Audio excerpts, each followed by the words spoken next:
یہ بنیادی اغراض و مقاصد سے واقف ہیں اور محترم ڈاکٹر زبیر حفظہ اللہ تعالی نے بھی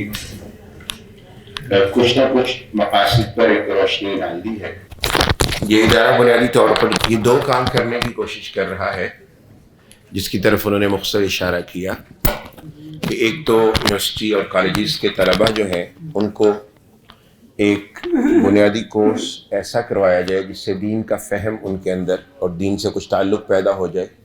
الحمدللہ تقریباً پچھلے 6 برس سے وہ اس کامیاب تجربے کو دہرا رہے ہیں۔ اس کے ساتھ دوسرا کام جو علماء کے لیے کیا گیا وہ یہ کہ علماء کو کچھ خاص ایک جو موضوع پر ان کی ایک اختصاصی تیاری کروائی جائے جس کے لیے دعویٰ اور عقیدہ کو موضوع بنایا گیا اور فقہ کو موضوع بنایا گیا۔ اس پر بھی الحمدللہ دوسرا کورس قریب تکمیل ہے۔ تو جہاں ہم محترم جناب قاری شفیق الرحمن زاہد صاحب اور ان کی پوری ٹیم کو مبارکباد پیش کرتے ہیں، وہاں ہمارے لیے بات سعادت کی بات یہ ہے کہ استفادے کا جو یہ عمل ہے یہ کسی ایک دو شخصیت تک محیط نہیں ہے، بلکہ اس میں کوشش یہ کی گئی ہے کہ پاکستان کے تمام بڑے کبار علماء جو میسر آ سکیں، کبار علماء میسر آ سکیں، ان سے استفادہ کیا گیا۔ اور آج بھی پروگرام جہاں ایک تقریب افتتاح ہے وہاں اس کا ایک مقصود یہ بھی ہے کہ ہم اپنے اساتذہ سے استفادہ کریں۔ میری مراد جس طرح استاد محترم مولانا محمد شفیق مدنی حفظہ اللہ تعالی جو کہ فقہ اور اصول فقہ اور مقاصد شریعت کے پاکستان کے بڑے اور منجھے ہوئے علماء میں سے ہیں، اور اسی طرح فضیلت الشیخ شیخ الحدیث والتفسیر استاد محترم مولانا مسعود عالم حفظہ اللہ تعالی ورعاہ، آپ کا تخصص جو مجھے سمجھ آتا ہے وہ یہ ہے کہ آپ مناہج کے ماہر ہیں اور عقیدہ اور اصول تفسیر آپ کا خاص موضوع ہے۔ تو ابھی کیونکہ ہم شیخ سے استفادہ کرنا چاہ رہے ہیں اور آپ کا موضوع ہے کہ علماء کرام کے لیے اپنی قلبی طہارت اور تزکیہ نفس کی کس قدر ضرورت ہے، اس کی کیا اہمیت ہے، اور کیا ہم اپنے مجموعی جو تعلیمی ڈھانچے ہیں اس میں کیا اس کی طرف توجہ دے پا رہے ہیں کہ نہیں دے پا رہے، یا مزید وہ کون سی راہیں ہیں کہ جو طلباء پر کھولنے کی ضرورت ہے تاکہ تزکیہ نفس اور قلبی طہارت کا کامل اہتمام ہو سکے۔ تو میں ملتمس ہوں استاد محترم فضیلت الشیخ جناب حافظ مسعود عالم حفظہ اللہ تعالی ورعاہ سے، آپ شیخ الحدیث والتفسیر ہیں جامعہ سلفیہ فیصل آباد کے، اور اسی طرح مرکز تربیہ میں بنیادی اصولی علوم پڑھاتے ہیں۔ میں ملتمس ہوں کہ تشریف لائیں اور اس موضوع پر ارشادات عالیہ سے ہمیں نوازیں۔ الحمدللہ رب العالمین وصلی اللہ وسلم علی سید الانبیاء والمرسلین محمد وعلی آلہ واصحابہ ومن اہتدی بہداہ ودعا بدعوتہ واستنى بسنتہ الی یوم الدین، واشہد ان لا الہ الا اللہ وحدہ لا شریک لہ واشہد ان محمدا عبدہ ورسولہ وبعد۔ اصحاب الفضیلہ علماء کرام بالخصوص مولانا محمد شفیق مدنی صاحب اور حافظ شفیق الرحمن زاہد صاحب اور ڈاکٹر زبیر صاحب، دیگر علماء اور فضلاء جو مجلس میں تشریف فرما ہے، اور اسی طرح ہمارے معززین اور محترمین جو احباب مجلس میں شریک ہیں، اور عزیز القدر طلباء جو اس ادارے میں زیر تعلیم و تربیت ہے یا دیگر اداروں سے تشریف لائے ہیں۔ مجھ سے یہ طلب کیا گیا ہے کہ میں تزکیہ نفس کی اہمیت اور اس کی ضرورت کے حوالے سے کچھ عرض کروں۔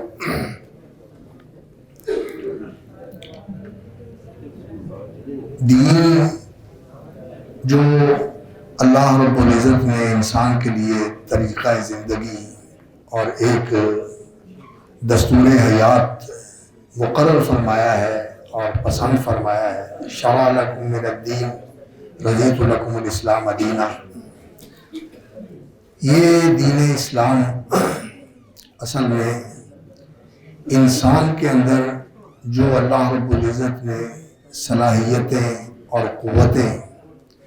ودیعت فرمائی ہیں ان کی تکمیل اور ان کے تقویت کا ذریعہ ہے کہ انسان ایک ایسا انسان بن سکے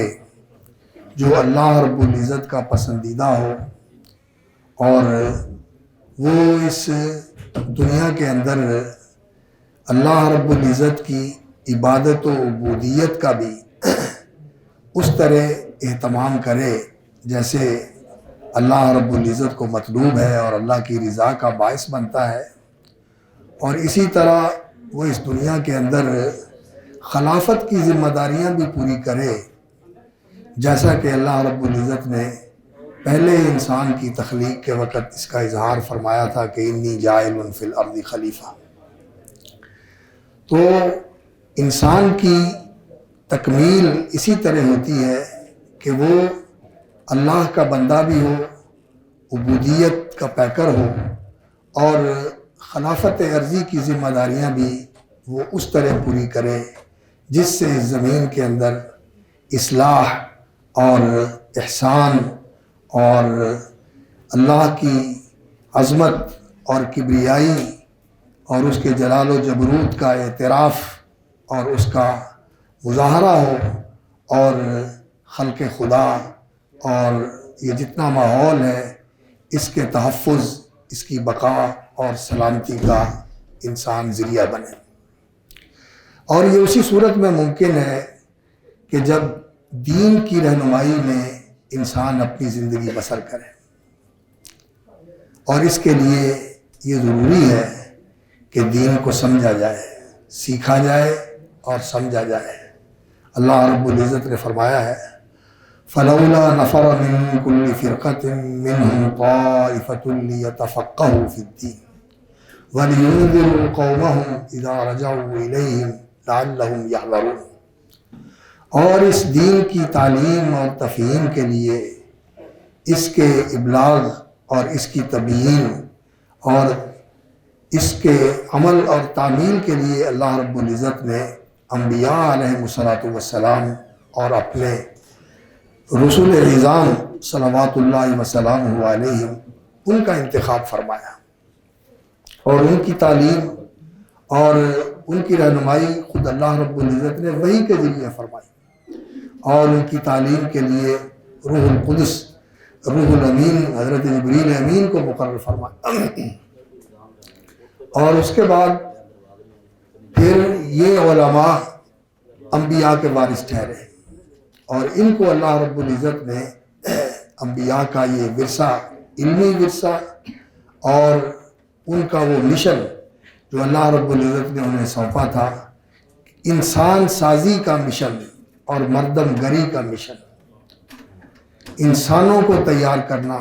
اور انسانوں کو صحیح معنوں میں انسان بنانا اور ایسے رجال کار تیار کرنا جو جہاں بھی انہیں لگا دیا جائے وہ اس کام کو اس طرح کریں کہ اس میں اللہ کی رضا حاصل کرنا مقصود ہو، اور جب دین کی روشنی میں کیا جائے تو اللہ کی رضا حاصل ہو جاتی ہے. جیسا کہ ہمارے سامنے وہ معاشرہ ہے جس کی تشکیل رسول اکرم صلی اللہ علیہ وسلم کی دعوت اور تربیت، آپ کی تعلیم اور آپ صلی اللہ علیہ وسلم کی ترشید کے ساتھ ہوئی. وہ معاشرہ ایسا معاشرہ تھا کہ اس میں کیا غلام اور کیا آقا، کیا خواتین اور کیا مرد، کیا حکمران اور کیا محکوم، کیا فقراء اور کیا اغنیاء. یہ معاشرہ ان سارے عناصر کا مجموعہ تھا، لیکن ان کا کردار ایسا تھا جو اللہ تعالیٰ نے اسی صورت توبہ کے اندر بیان فرمایا ہے والسابقون الاولون من المہاجرین والانصار والذین تبعوهم بإحسان رضی اللہ عنہم ورضوا عنہ وعد لهم جنات تجری تحتها الانہار خالدین فیہا ذلک الفوز العظیم. تو رضی اللہ عنہ، اللہ ان سے راضی ہو گیا. ان میں سے جو لوگ جہاں جہاں تھے انہوں نے اللہ کی رضا حاصل کی، اللہ ان سے راضی ہو گیا. تو ایسا معاشرہ تشکیل دینا اور ایسا معاشرہ قائم کرنا، یہ اس دین کا مقصد ہے. اور رسول اللہ صلی اللہ علیہ وسلم نے اور اپنے اپنے زمانے میں اللہ کی توفیق کے مطابق انبیاء علیہ الصلوۃ والسلام نے یہ کام کیا. لیکن جس وسیع پیمانے پر اور جس ہماگیر انداز میں اور جس بہت ہی اعلیٰ پیمانے پر رسول اللہ صلی اللہ علیہ وسلم نے یہ کام سر انجام دیا ہے، اس کی مثال انسانی تاریخ میں نہیں ملتی. یہ منفرد مثال ہے کہ آپ صلی اللہ علیہ وسلم نے اتنے مختصر عرصے کے اندر یہ کام کیا. تو یہ کام اسی صورت میں ہو سکتا ہے جب انسان اپنے آپ کو اس دین کے اس بنیادی مقصد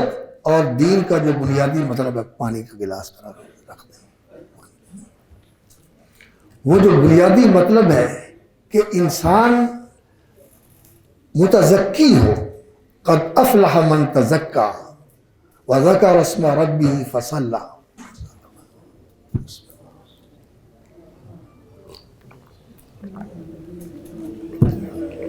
کامیاب وہ ہوتا ہے من تزکا،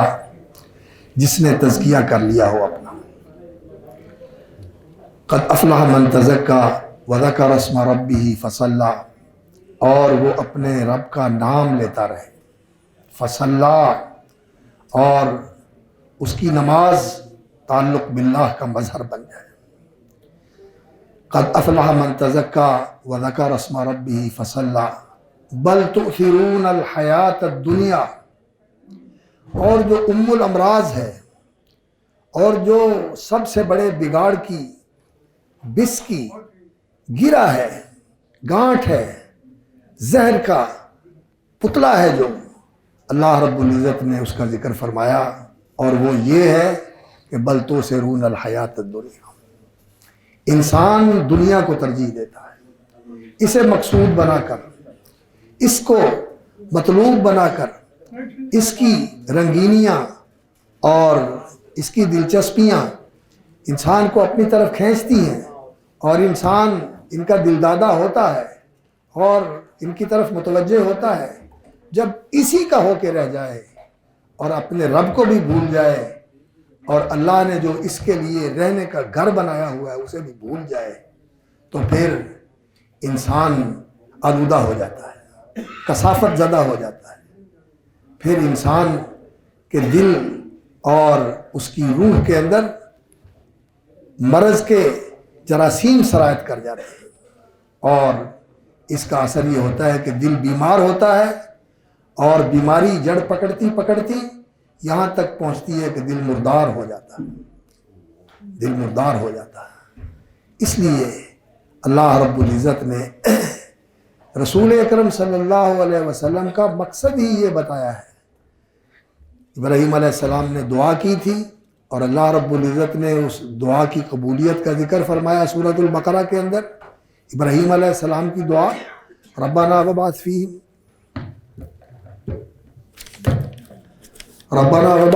رسولا من انفسہم یتلو علیہم آیاتک ویزکیہم ویعلمہم الکتاب ربنا وبعث فیہم رسولا من انفسہم یتلو علیہم آیاتک ویعلمہم الکتاب والحکمۃ ویزکیہم انک انت العزیز الحکیم. اور اللہ نے فرمایا کما ارسلنا فیکم رسولا منکم یتلو علیکم آیاتنا ویزکیکم ویعلمکم الکتاب والحکمہ ویعلمکم ما لم تکونوا تعلمون. تو رسول اکرم صلی اللہ علیہ وسلم کتاب و حکمت کی تعلیم دیتے تھے اور تزکیہ فرماتے تھے، اور آپ صلی اللہ علیہ وسلم کا تزکیہ اللہ رب العزت نے فرمایا تھا ایک خاص اہتمام کے ساتھ، نبوت سے پہلے بھی. اور وہ جو شق صدر کے معاملات ہوئے رسول اکرم صلی اللہ علیہ وسلم کے، وہ یہی تزکیے کا عمل تھا. وہ تو اللہ رب العزت نے خصوصی اہتمام کے ساتھ نبی صلی اللہ علیہ وسلم کا تزکیہ فرمایا، لیکن دوسروں کے لیے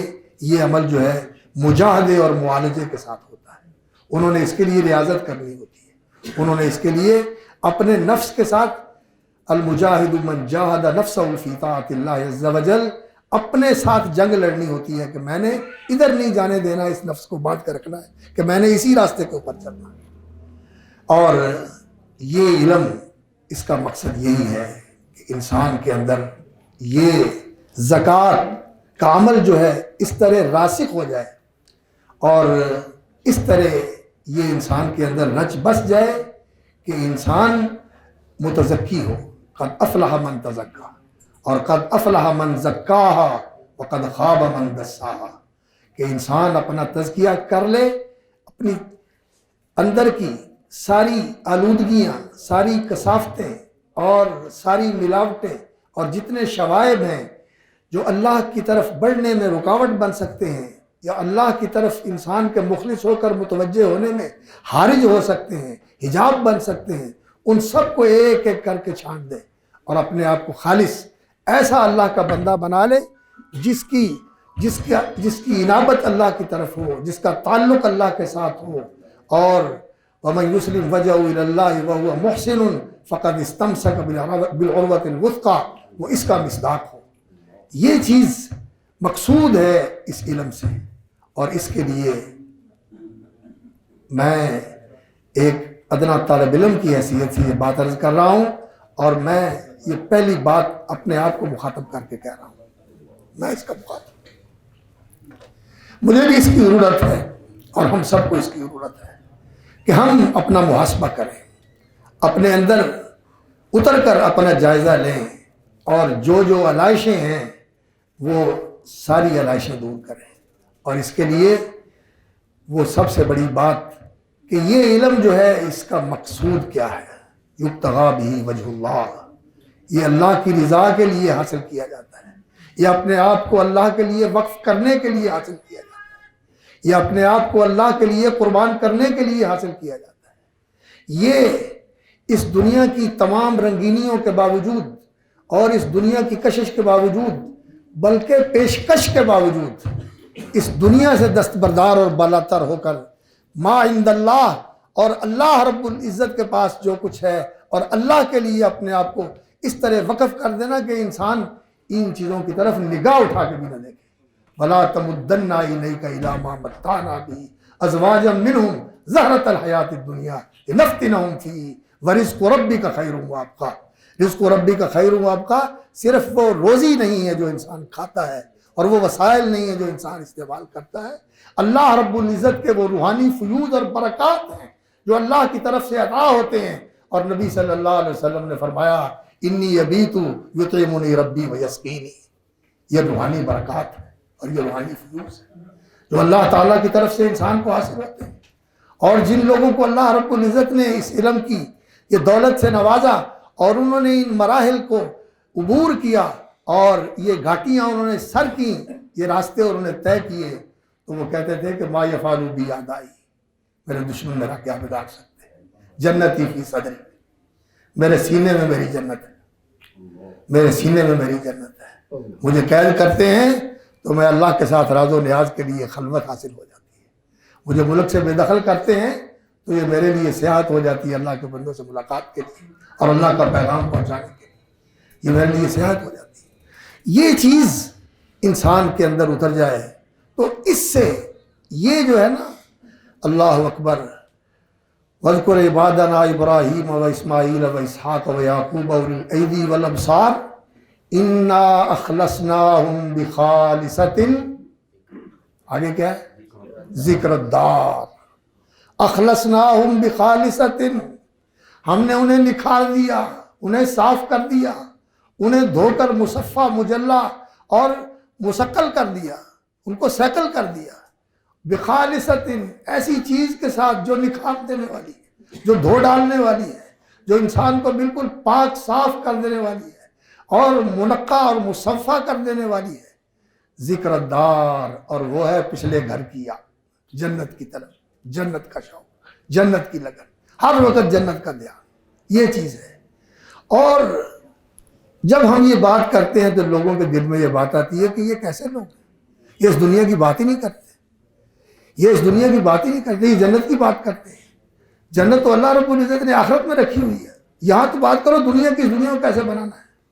سچی بات یہ ہے کہ دنیا کو صحیح بنایا اور چلایا انہی لوگوں نے ہے جنہوں نے اپنے دل میں جنت بسائی تھی،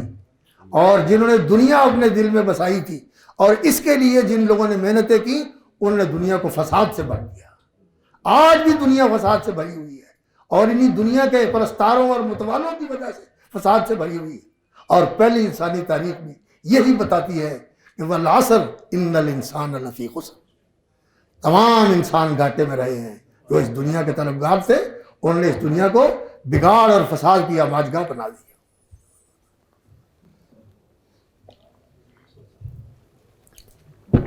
تو جس وقت انسان اس دنیا سے جی اٹھا لیتا ہے تو یہ نہیں کہ پھر وہ دنیا سے معروم ہو جاتا ہے۔ جو لکھوا کے آیا ہوا ہے دنیا، وہ اللہ رب العزت اس کو دیتا ہے عزت کے ساتھ، اعزاز کے ساتھ، کرامت کے ساتھ، اور آسانی اور سہولت کے ساتھ دیتا ہے۔ تو اس لیے اخلاص اور للہیت اور طلب آخرت اور اپنے آپ کو اللہ کے لیے وقف کرنا، اللہ کے دین کے لیے وقف کرنا، یہ اصل مقصود ہے اس دین کے علم کا۔ اور جو علماء ہیں ان کی زندگی کا مقصد یہ ہونا چاہیے کہ ہم اپنے آپ کو اللہ کے لیے وقف کر دیں، ہماری صلاحیتیں، ہماری محنتیں اور کوششیں ساری اللہ کی رضا کے لیے۔ اور اس کے لیے اللہ اکبر، ہمارے بزرگ بتایا کرتے تھے کہ وہ بخاری شریف کی تدریس کی مسند ہو، وہ بیضاوی شریف کی تدریس کی مسند ہو، یا وہ الف با کا قرآنی یا نورانی قاعدہ ہو، جہاں بھی موقع ملے اللہ کے دین کی کوئی اینٹ لگانے کا موقع ملے اسے اپنے لیے اعزاز سمجھے۔ انسان کے دل میں نہ یہ میں کام کروں، یہ میں کام کروں۔ اللہ کے نبی صلی اللہ علیہ وسلم نے یعلمہم الکتاب، قرآن کی تعلیم دی، تو قرآن کی تعلیم قاعدے سے شروع ہوتی ہے۔ تو اگر قاعدے کی تعلیم کا بھی موقع ملتا ہے تو یہ بھی بہت بڑا اعزاز ہے، اور اگر قرآن کی حکمت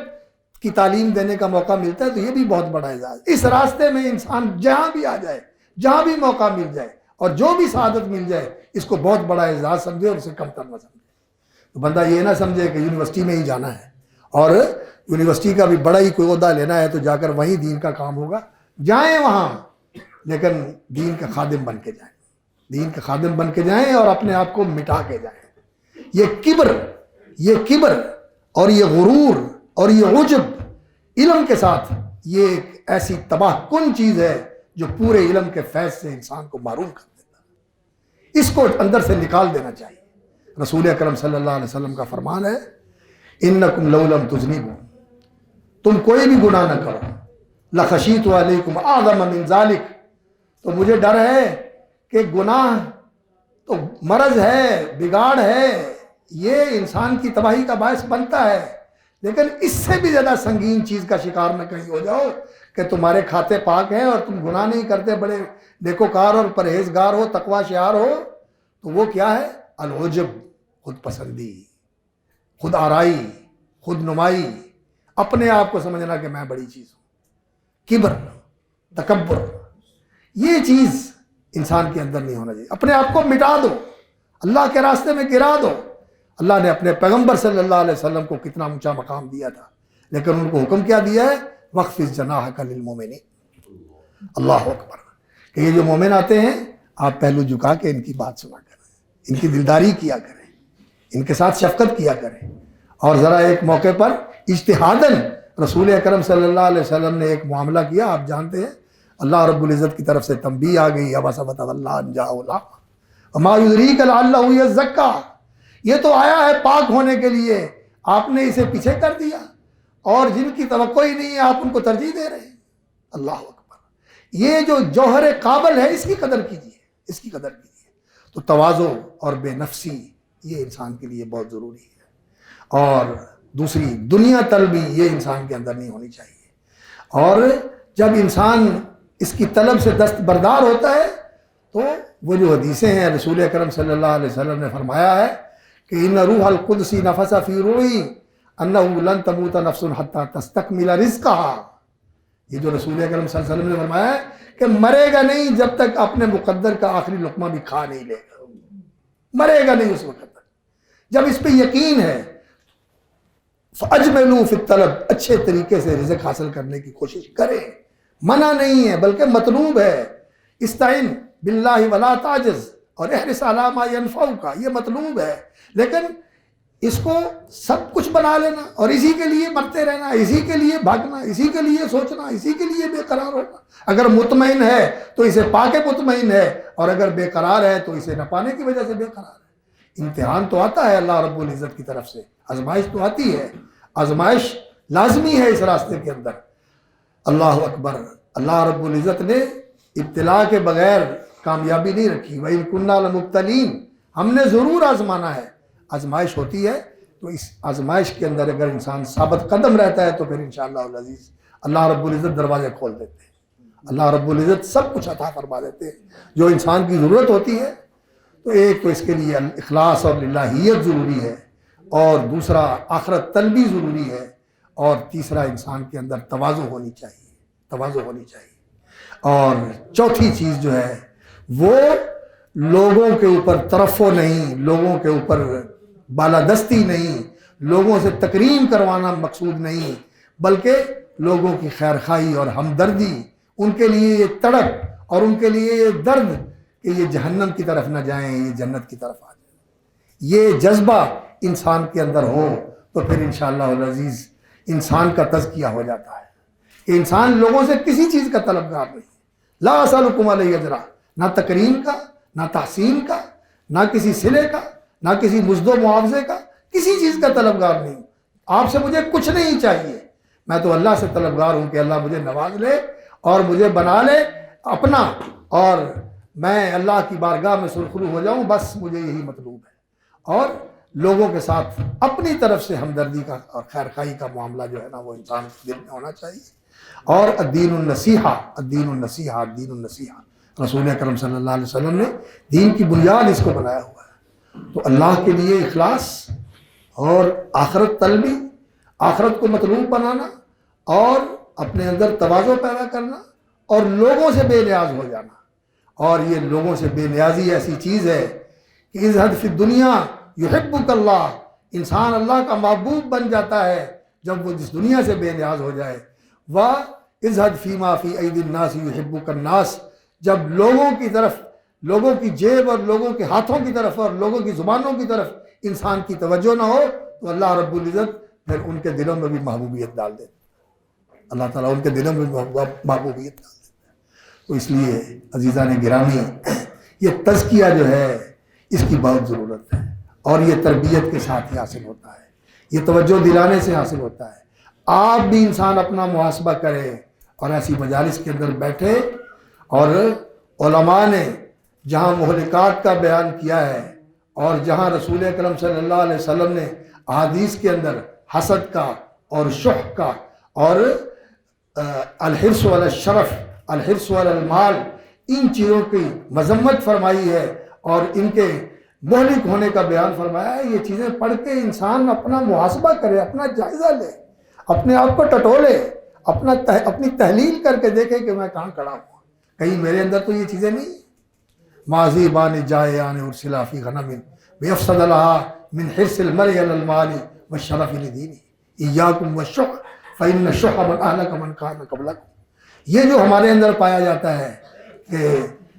کسی کتاب کے پڑھانے کا معاملہ ہو تو کہتا ہے یہ میں نے پڑھانی ہے اور میرے ہوتے کوئی نہیں پڑھا سکتا، کہ میں نے یہی منصب حاصل کرنا ہے یا میں نے یہی چیز کرنی ہے۔ مساجد کے، مدارس کے اور دوسرے معاملات کے اندر یہ الشح، ایک طمع اور حرص، اور پھر جو دوسرا ہے اس کو چھوڑنے کے لیے تیار نہیں ہے، اس کے اوپر بہت زیادہ بخل کے ساتھ اور بڑی شدت کے ساتھ اس کے اوپر مسلط ہو کے بیٹھا ہوا ہے۔ یہ چیزیں ختم کرنے کی ضرورت ہے، اور یہ چیزیں ہمارے اندر موجود ہیں، اور اسی کا بگاڑ ہم دیکھتے ہیں ہر طرف۔ اس لیے اپنا محاسبہ کر کے، اپنا جائزہ لے کر اپنے تزکیے کی ضرورت ہے، اور اگر ہم کر لیں، اور اس کا راستہ یہی ہے کہ اللہ کا ذکر، قرآن مجید سب سے بہترین ذکر ہے۔ قرآن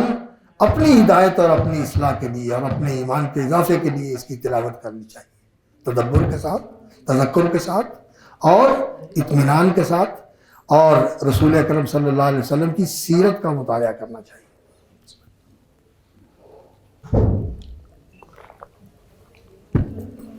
رسول اکرم صلی اللہ علیہ وسلم کی احادیث مبارکہ اور آپ صلی اللہ علیہ وسلم کی سیرت طیبہ، قرآن یہ انسان کو اللہ کے ساتھ جوڑتا ہے۔ حبل اللہ